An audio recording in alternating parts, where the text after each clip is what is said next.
10वी गणित भाग 1 बोर्ड एक्झाम 2026 तोंडावर आलेली आहे आणि जर तुम्हाला गणिताचे महत्त्वाचे प्रश्न कोणते येणार आहेत हे जर माहिती नसेल तर आजचा व्हिडिओ तुमच्यासाठी। व्हिडिओ शेवटपर्यंत बघा कारण प्रत्येक प्रकरणातील आपण महत्त्वाचे प्रश्न या ठिकाणी सांगणार आहोत। व्हिडिओ आवडला तर व्हिडिओला लाईक, शेअर आणि कमेंट करायला विसरू नका आणि त्याचप्रमाणे जर चॅनलवर नवीन आणि पहिल्यांदाच असाल तर चॅनलला नक्की सबस्क्राइब करून बेल आयकॉन सुद्धा दाबा। तर मग बघूया पहिलं प्रकरण, त्या प्रकरणातील कोणते प्रश्न तुम्हाला इम्पॉर्टंट आहेत। ठीक आहे, आता बघा प्रकरण 1 आहे दोन चलातील रेषीय समीकरण जे की 12 मार्कांसाठी आहे। हे आधीच्याही व्हिडिओ मध्ये मी तुम्हाला सांगितलेलं आहे। ठीक आहे, या प्रकरणातील महत्त्वाचे प्रश्न कोणते ते बघूया। आता पहिल्यांदा बघा आलेख पद्धती। ठीक आहे, म्हणजे सराव संच 1.2 जो की अत्यंत महत्त्वाचा आहे। याच्यावरती तुम्हाला कृतीदर्शक प्रश्न जे की 2 मार्काला असतात किंवा 3 मार्काला असतात ते प्रश्न विचारले जातात किंवा आलेख काढा हा प्रश्न सुद्धा तुम्हाला 3 गुणांसाठी विचारला जातो, म्हणजे समीकरण सोडवून आलेख काढा। ठीक आहे, त्याच पद्धतीने क्रेमर्स पद्धत आहे, त्याचेही समीकरण सोडवा असं तुम्हाला उदाहरण येतं, म्हणजे x आणि y च्या त्या ठिकाणी किमती काढायच्या असतात, यावरती सुद्धा प्रश्न विचारले जातात। त्याच पद्धतीने बघा निश्चयकाची किंमत काढा, म्हणजे तुम्हाला कोणताही असा एखादा निश्चयक देऊ शकतात 3, 2, 4 वजा 5 आणि या निश्चयकाची किंमत काढा असं तुम्हाला प्रश्न विचारला जाऊ शकतो। ठीक आहे, 12 मार्काचं प्रकरण असल्यामुळे प्रकरण व्यवस्थित करा।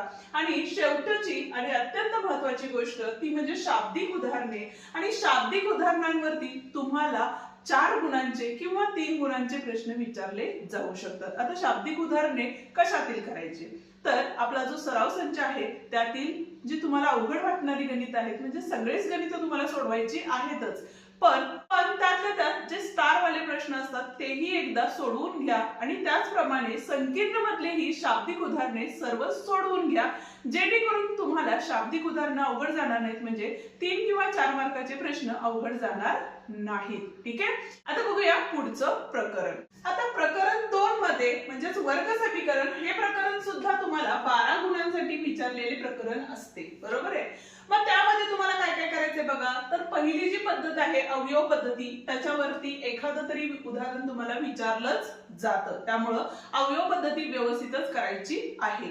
दुसरी गोष्ट पूर्ण वर्ग पद्धत किंवा सूत्र पद्धत, म्हणजे एकतर तुम्हाला पूर्ण वर्ग पद्धतीवर प्रश्न विचारले जातील किंवा सूत्र पद्धतीवर प्रश्न विचारले जाऊ शकतात। ठीक आहे, त्याच्यानंतर तिसरा आहे के ची किंमत काढा, म्हणजे जे तुम्हाला के वर आधारित प्रश्न असतात ते प्रश्न तुम्हाला त्या ठिकाणी करायचे आहेत, आणि के वर आधारित हा प्रश्न जर नाही विचारला तर तुम्हाला अल्फा आणि बीटावर आधारित प्रश्न असतात ते सुद्धा प्रश्न तुम्हाला त्या ठिकाणी विचारले जातात। ठीक आहे, आणि शेवटचं म्हणजे शाब्दिक उदाहरणं। मी मगाशी सांगितल्याप्रमाणे शाब्दिक उदाहरणासाठी तुम्हाला सराव संच आणि संकीर्ण पूर्ण सोडवायचे आहेत। पूर्ण सोडवायचे म्हणजे काय करायचे, जी शाब्दिक उदाहरणं आहेत ती तुम्हाला संकीर्ण मधली आणि सराव संचातील सोडवायची आहेत। ठीक आहे, बघूया तिसरं प्रकरण, पण त्याआधी अजूनही व्हिडिओला लाईक केले नसेल तर व्हिडिओला लाईक करा आणि तुमच्या मित्रांनाही आपले व्हिडिओ नक्की शेअर करा।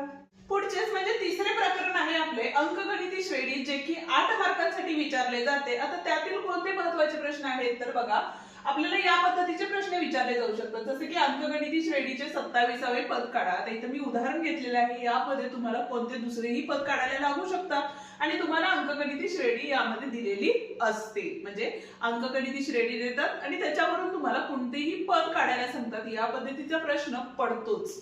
ठीक आहे, त्याच्यानंतर बघा 3 क्रमागत पदे किंवा 4 क्रमागत पदे, म्हणजे आपण बघा a वजा d, a वजा 2d या पद्धतीने पद घेऊन ते गणित सोडवतो, त्यामध्ये 3 पदांची काढायला लागतील किंवा 4 पदे तुम्हाला त्या ठिकाणी काढायची असतात। ठीक आहे, त्यावर आधारित बघा 3 क्रमागत पद तर विचारतील किंवा मग 4 क्रमागत पद, म्हणजे या दोन्हीपैकी एक प्रश्न तुम्हाला विचारला जाईलच।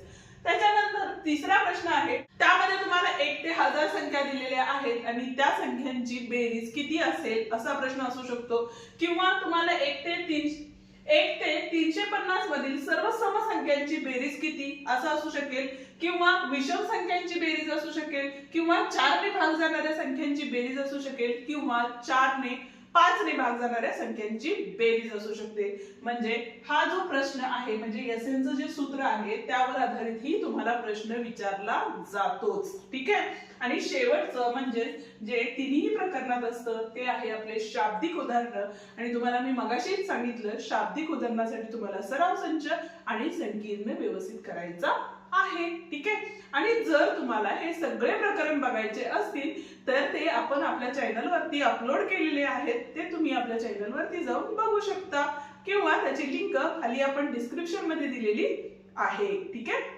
चौथे प्रकरण आहे आपले अर्थ नियोजन. आणि हे प्रकरण बऱ्याच मुलांना अवघड वाटते. तर ज्या मुलांना हे प्रकरण अवघड वाटते तर त्यांनी त्यातले मोजकेच टॉपिक या ठिकाणी परीक्षेसाठी करायचे आहेत. कारण त्याच टॉपिक वरती प्रश्न विचारले जातात.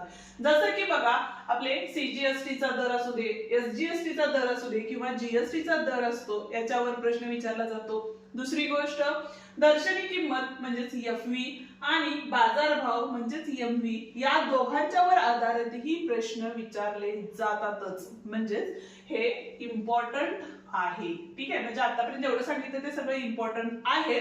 पण या प्रकरणातला जर अभ्यास करायचा झाला तर हे दोन्ही गोष्टी काय आहेत अत्यंत महत्त्वाच्या आहेत. ठीक आहे. त्याच्यानंतरचं जे प्रकरण आहे ते आहे संभाव्यता. आणि संभाव्यतामध्ये बऱ्यापैकी सगळी उदाहरणं सारखीच आहेत. आणि दुसरी गोष्ट संभाव्यता हे प्रकरण अत्यंत सोपे प्रकरण आहे. ठीक आहे.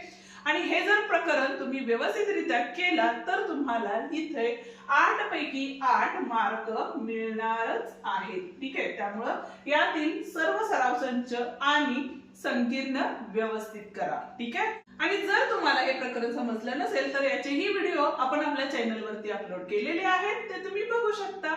आता शेवटचे आणि 6वे प्रकरण जे की 12 मार्कांसाठी आहे ते प्रकरण आहे आपले सांख्यिकी. आणि सांख्यिकी मध्ये सुद्धा तुम्हाला काही महत्त्वाचे प्रश्न आहेत ते परत परत विचारले गेलेले आहेत. आता ते प्रश्न कोणते तर पहिला प्रश्न आहे आपला गृहीत मध्य पद्धत. म्हणजे ही जर पद्धत तुम्ही व्यवस्थित केली तर तुम्हाला तिथं मार्क व्यवस्थित मिळणारच आहे. ठीक आहे. आयतालेख आणि वारंवारता बहुभुज म्हणजे काय तर एकतर तुम्हाला आयतालेखावर प्रश्न विचारला जाऊ शकतो किंवा वारंवारता बहुभुज यावरती प्रश्न विचारला जाऊ शकतो. आणि शेवटचा आहे आपलं वृत्तालेख याच्यावरती प्रश्न विचारलाच जातो. ठीक आहे.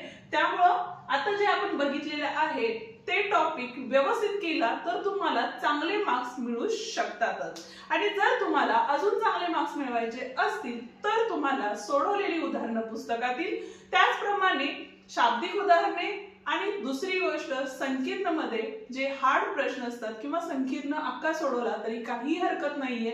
म्हणजे तुम्हाला आउट ऑफ मार्क्स मिळू शकतातच. ठीक आहे. हा होता आपला आजचा व्हिडिओ. उद्याच्या भागात आपण गणित भाग 2 मध्ये विचारले जाणारे महत्त्वाचे प्रश्न बघणार आहे.